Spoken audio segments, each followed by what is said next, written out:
Hi hello friends, అందరూ ఎలా ఉన్నారు? అందరికీ రాఖీ పండుగ శుభాకాంక్షలు. రాఖీ కట్టే ముందు ఫస్ట్గా రాఖీ కట్టే వాళ్ళకి బొట్టు పెట్టాలి. తర్వాత ఏ రాఖీ అయితే మనం తెచ్చామో ఆ రాఖీని వాళ్ళకి కుడి చేతికి అయితే కట్టాలి. వీళ్ళు చూడండి, ఏ చేయ తెలియక మారుస్తున్నాడు.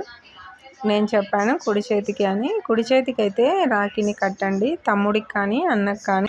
రాఖీ కట్టేటప్పుడు ముందుగా అన్న కానీ తమ్ముడు కానీ ఎప్పుడూ సంతోషంగా ఉండాలని కోరుకుంటూ మనస్ఫూర్తిగా అయితే రాఖీని మీరు కట్టండి. అలాగే అన్న కానీ తమ్ముడు కానీ అక్క చెల్లెలకి కష్ట సుఖాలలో ఎప్పుడూ తోడు ఉంటాను అనే ధైర్యాన్ని ఇవ్వాలి. రాఖీ కట్టిన తర్వాత ఇలా దీపాన్ని అయితే తిప్పండి 3 సార్లు.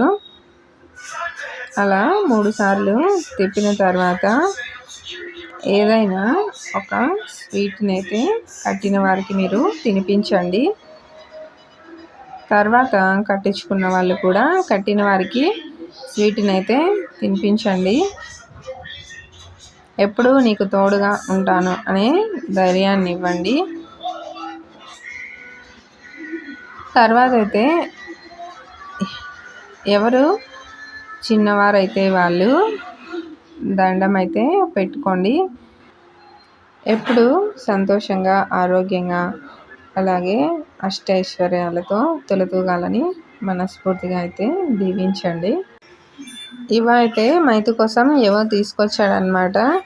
ఏంటో మనం కూడా అయితే చూసేద్దాం. ఎప్పుడైనా సరే దాచుకున్న డబ్బులు ఇంకనే తీసుకొస్తాడు. ఇవైతే తీసుకొచ్చినట్టున్నాడు. పిల్లలకి ఇవే ఇష్టం కదా. మైతు అయితే హ్యాపీ.